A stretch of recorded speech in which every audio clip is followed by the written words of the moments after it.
Hell's Handbook, Chapter 3, Attacked by a Ghost.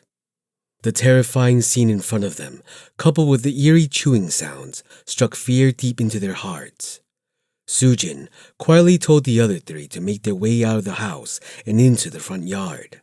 If there really was something else in here that they couldn't see, it was too dangerous to remain in this small house. But just as they turned to walk out of the house, the door suddenly slammed shut.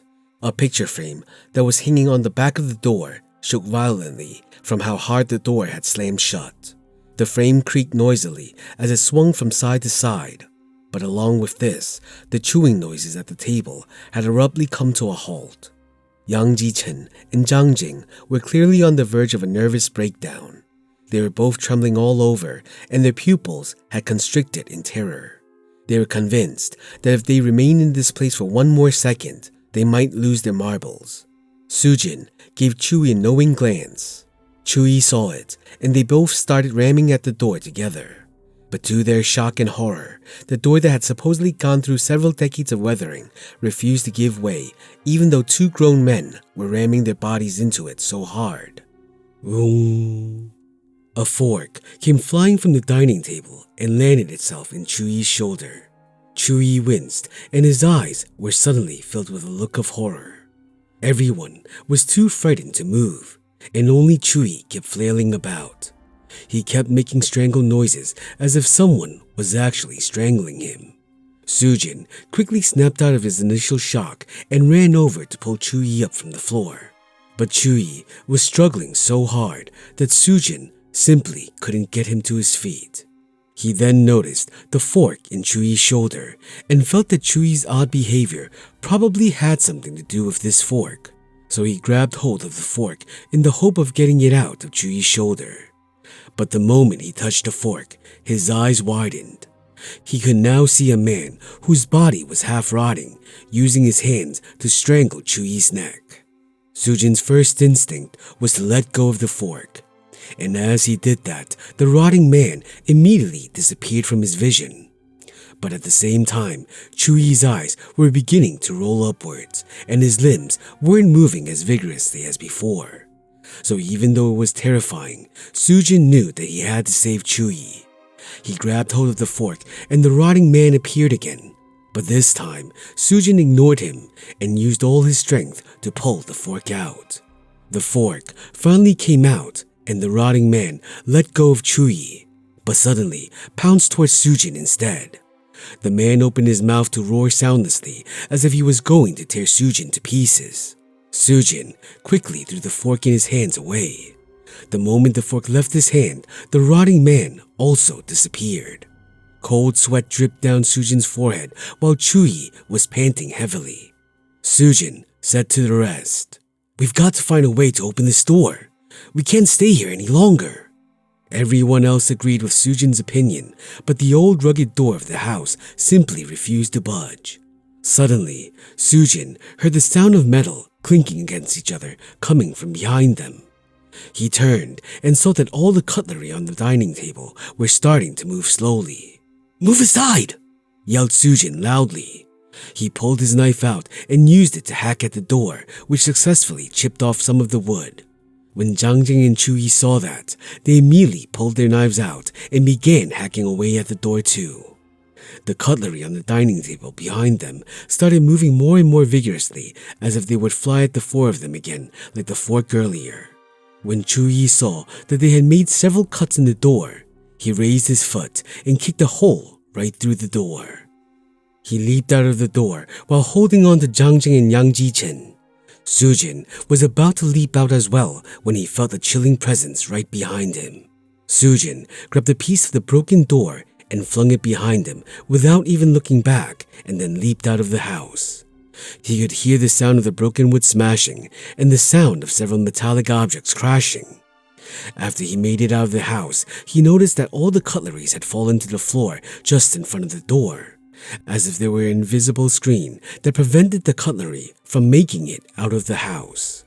"Brother Su, are you alright?" asked Chuyi concernedly. Sujin nodded, then motioned to the rest to move away from the house before he narrowed his eyes to look back inside. He could see the dining table was still moving, but the kerosene lamp in the house was quite dim, so he couldn't see very clearly. What was that? Jiang Jing looked terrified. Everything happened very quickly, but the entire situation that just happened was just too horrifying for words to explain. Sujin and Chuyi looked at each other.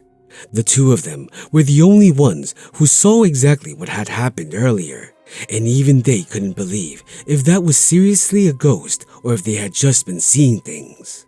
Brother Su, you saw that too, right? Asked Chuyi quietly.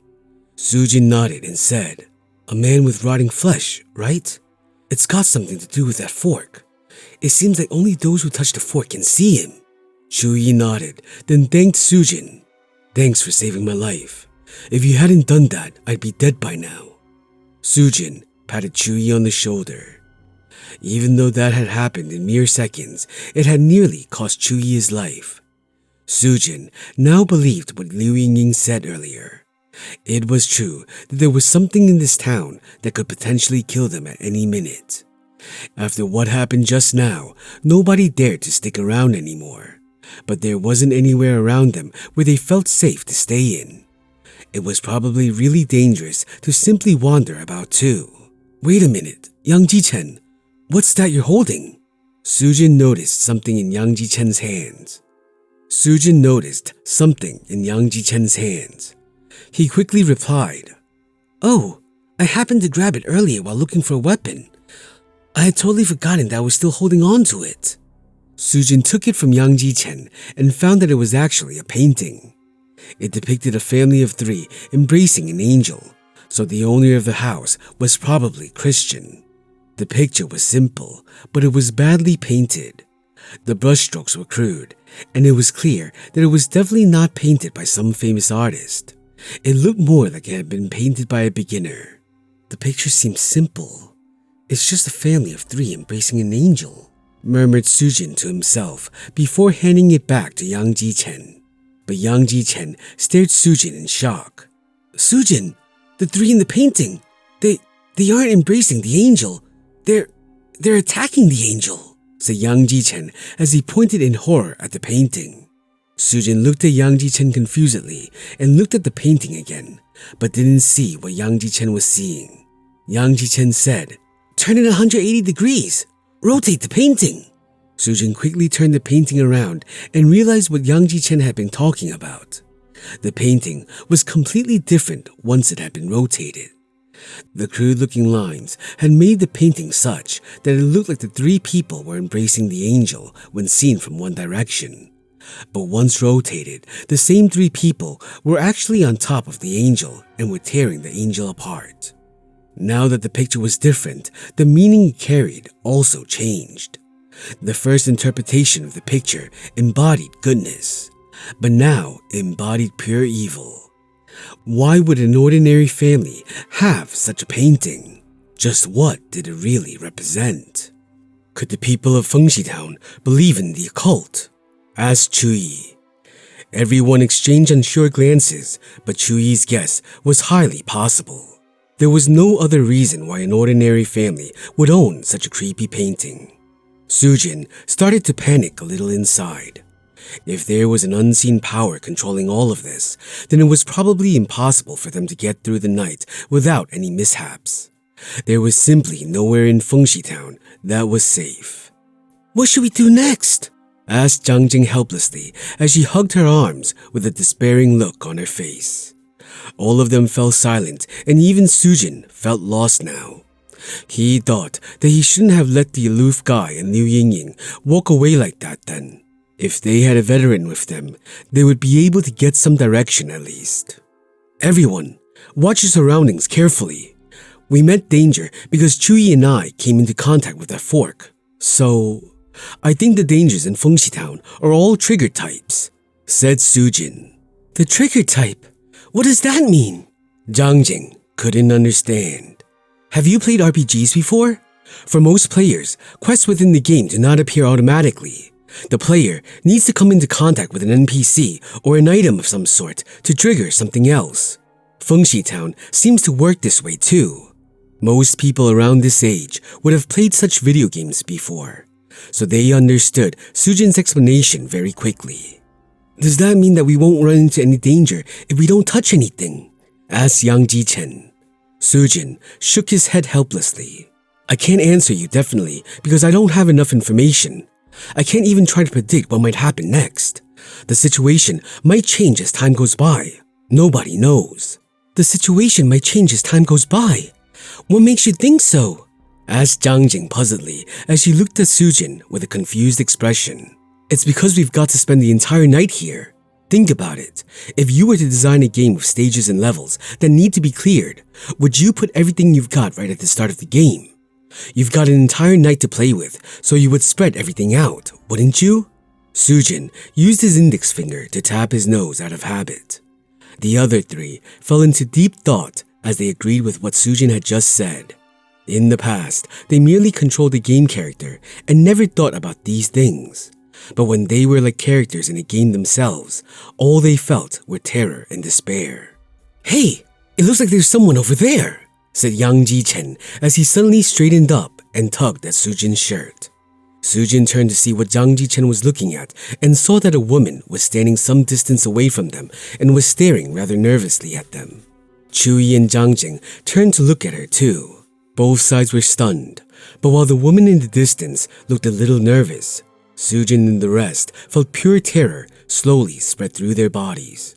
A woman had suddenly appeared out of absolutely nowhere in this terrifying town, which didn't seem to have a single living human being in it. It was only natural for them to be fearful. Are all of you alive? The woman suddenly asked them. They were even more taken aback by her question. Chuyi quickly nodded and replied, Yes, we are. Who are you? I'm a resident of this town. Why did you come here tonight? Come with me. It's not safe to stay here, said the woman anxiously once she had confirmed that all of them were still alive.